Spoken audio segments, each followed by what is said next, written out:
이사야 10장 20절입니다. 우선 이사야 10장은 아수르에 대한 심판 예언과 유다 남은 자에 대한 구원 예언 내용입니다. 지금 이사야 10장 20절은 바로 뒷부분입니다. 유다 남은 자 구원에 대한 예언 내용입니다. 20절. 그날에 이스라엘의 남은 자와 야곱 족속의 피난한 자들이 다시는 자기를 친 자를 의지하지 아니하고 이스라엘의 거룩하신 이 여호와를 진실하게 의지하리니. 자, 이사야 10장 20절은 또 20절에서 30절에 34절에 포함됩니다. 그래서 유다의 남은 자에 대한 구원은 조금 더 구체적으로 보면 밑에 박스가 있죠. 남유다의 남은 자들의 회개와 아수르의 침입으로부터의 구원 예언 내용입니다. 자, 어떤 유다냐? 바로 남유다의 남은 자들. 물론 유다하면 이제 북이스라엘 남유다 이렇게 일반적으로 얘기합니다. 그래서 남유다 남은 자들의 회개와, 그래서 그냥 구원하는 게 아니라 회개를 통해서 이제 돌아온다는 거죠. 그리고 아수르의 침입으로부터의 구원 예언이다. 어떤 구원 내용이냐? 바로 아수르의 침입으로부터 구원에 대한 예언 내용이다.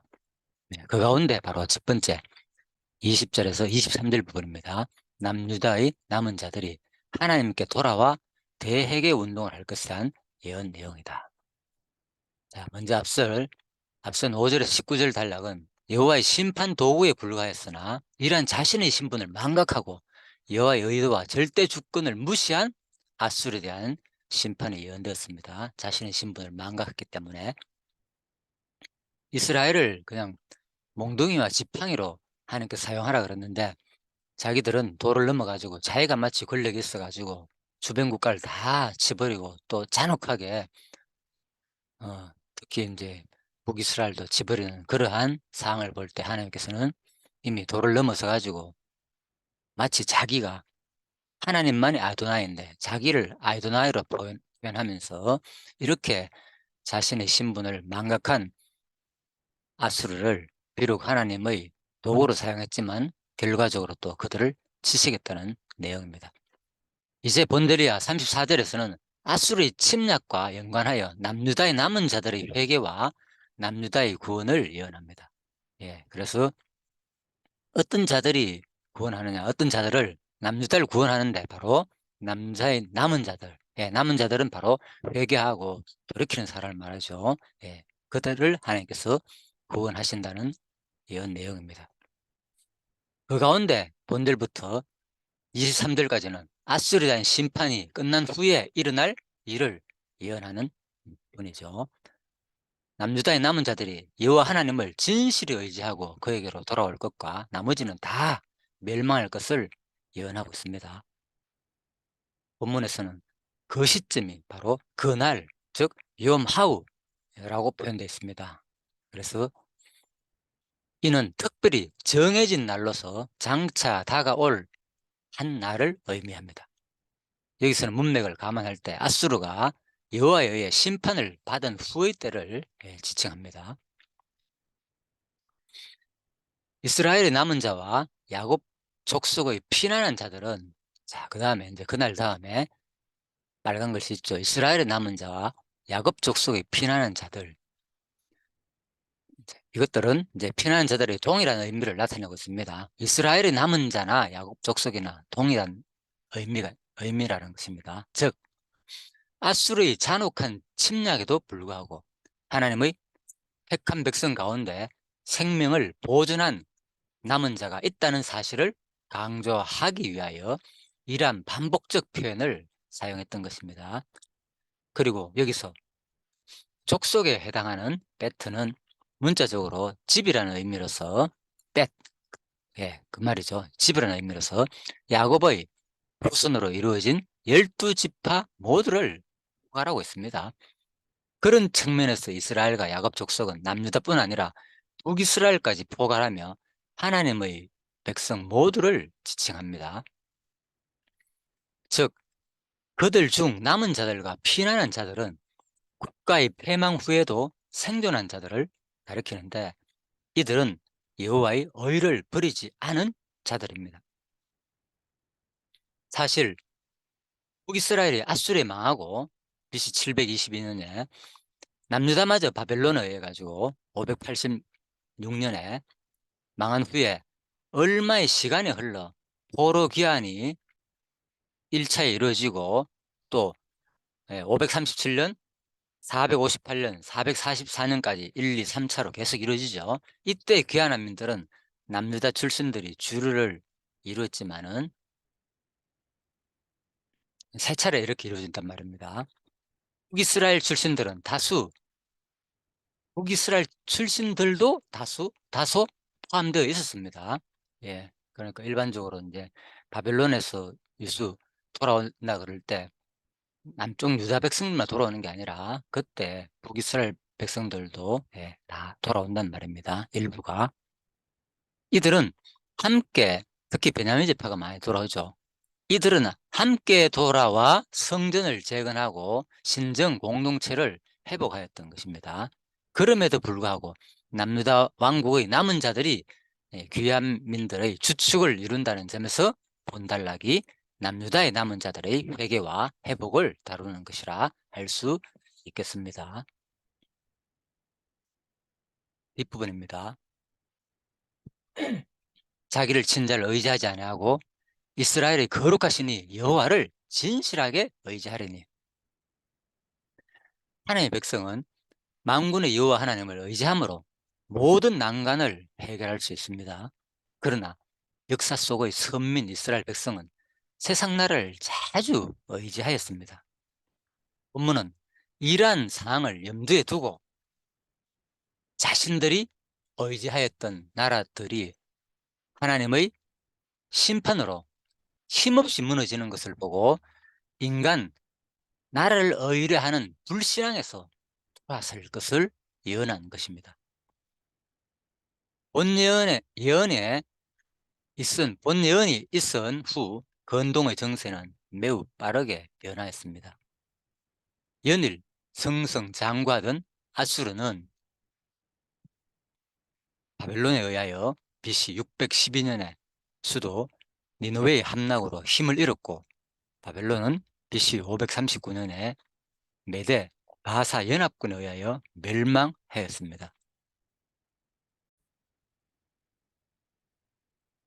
이러한 일련의 과정은 역사의 진정한 주인은 하나님이시며 인간 나라는 신뢰할 수 없다는 신앙적 각성을 불러일으키게 될 것이 예언되고 있는 것입니다. 열왕기상 19장 18절에도 이런 말이 있죠. 그러나 내가 이스라엘 가운데에 7,000명을 남기리니 다 바울에게 무릎을 꿇지 아니하고 다 바알에게 입맞추지 아니한 자니라. 자, 남은 자의 표상이죠. 이런 모습들이. 한편 본문에서 하나님을 가리켜 이사야는 뒷부분이죠. 이스라엘의 거룩하신 여호와를 진실하게 의지하리라는 말입니다. 바로 이스라엘의 거룩하신 이로 하나님을 칭합니다. 거룩하신 이에 해당하는 케도시는 거룩한, 신성한, 구별된 이란 의미를 지닌 형용사 카도시에서 유래한 표현입니다. 이는 하나님과 관련하여 죄를 비롯한 모든 부정한 것, 악한 것과 상관없는 하나님의 면모를 강조하거나 사람의 손으로 만든 우상이나 피조된 세상 모든 것과 구별된 하나님의 창조주 되심, 자존자 되심, 전능자 되심 등 하나님의 비공유적 속성을 강조적으로 부각시키는 표현입니다. 여기서 비공유적 속성이란 바로 하나님만이 이제 가지고 있는 그러한 속성을 말합니다. 하나님을 주로 이제 인격적 하나님이다 이렇게 표현할 때는 우리들이 이제 공유적 속성이라 그러죠. 하나님도 우리 인간과 같은 어떤 그런 성품을 지닌다 표현할 때 그렇지만 인간은 도저히 하나님과 상대가 안 되는 하나님만 유월한 절대자로서의 어떤 성품을 어떤 속성을 표현할 때 이제 비공유다. 인간은 왜 창조주가 아니잖아요. 인간은 그렇죠. 창조주 또 자존자는 될 수 없죠. 인간은 또 전능자도 아니고 우리들도 하나님 형상을 만들어 보고 하나님 형상을 따라 만들었기 때문에 창세기 1장 26절에 그래서 우리도 여러 가지 하나님 비슷한 성품을 가지고 있죠. 어떤 의지적인 자기 마음대로 선과 악을 구별하고 싶은, 특히 타락 후에 여러 가지 그런 것을 갖게 되었습니다. 또 뭐 자유롭게 생각도 하고 여러 가지 기능이 있겠죠. 그런 것들 이제 하나님과 같은 어떤 공유적 속성이다, 이렇게 보실 수 있고, 그러지 않은 하나님만이 절대자로서 전능사로서 가지신 이제 성품을 이제 어떤 신학적인 용어로 이제 비공유적 속성과 공유적 속성, 이렇게 구분하는 것입니다. 이는 여호와란 신명과 더불어 사용되었는데, 이제 하나님의 명칭이죠. 이름 여호와. 여호와 즉 예호와는 언약의 신실하신 하나님의 면모를 강조할 때 사용되는 이제 신명입니다. 언약에 있어서 신실하신 하나님의 면모를 강조할 때 사용되는 이름이다. 따라서 이를 연결시켜 보면 세상 모든 신들, 사람들과 구별된 하나님의 신실하심, 곧 언약적 진실성을 그들이 깨닫고 하나님만이 참되신 분이며 세상 어느 것도 참으로 의지할 바 못 된다는 사실을 절실히 깨달은 결과 여호와 하나님만을 의지하게 된다는 것을 나타낸 것을 바로 표현한 것이 바로 여호와, 바로 여호와죠. 예, 그렇게 보시면 되겠습니다. 하나님의 이름. 그래서 바로 20장 하반절에 이스라엘의 거룩하신 이 여호와를 진실하게 의지하리니, 예, 반드시 신실하신 하나님을 강조하는 이름입니다. 하나님은 예, 어떻게 하든 간에 결과적으로 인간의 그 타락된 모습에서 하나님을 징계하시지만 그래도 반드시 돌아오게 한다는 이미 예레미야 예언을 그대로 이루는 거죠. 자, 그 내용입니다. 21절입니다. 남은 자 야곱의 남은 자가 능하신 하나님께로 돌아올 것이라. 예, 그래서 돌아오는 사람은 누구냐? 바로 남은 자만이 돌아온다는 내용입니다. 자, 구체적으로 뒷부분은 상당히 좀 중요한 부분이 많으니까 일단 오늘 잠시 20절까지만 반드시 하나님께서는 거룩하신 이스라엘의 거룩하신 여호와를 우리가 진실하게 의지할 수 있는 계기는 바로 인간의 어떤 잘못 때문에 하나님은 반드시 또 징계하시고 심판하시는 분으로 분명히 북이스라엘과 남쪽 유다를 흩으시고 나를 망해 가지고 엄청난 환난과 고난을 당하기도 하셨지만은, 그렇지만 그 그루터기는 또 하나님만 의지하는 신실한 백성들은 반드시 자기 모든 것을 또 버리고 그 70년 동안 그 환경과 문화, 이미 다 그런 것들을 그래도 다 그 땅 소유를 다 버리고 바로 자유국 땅으로 돌아오는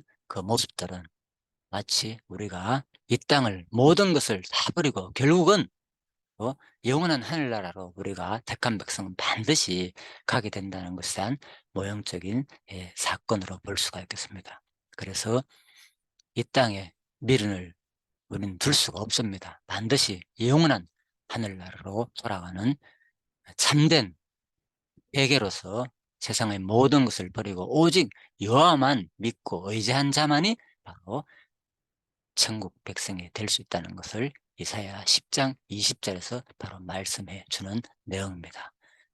이 땅에 소망을 두지 마시고 참으로 우리가 영원한 하늘나라에 간다는 것을 반드시 기억하시고, 또 반드시 택한 백성은 영원한 하늘나라까지 이끄신다는 그 하나님 여호와를 진실되게 의지하는 여러분과 제가 되기를 바라면서 오늘 이사야 10장 20절 말씀 마무리하도록 하겠습니다.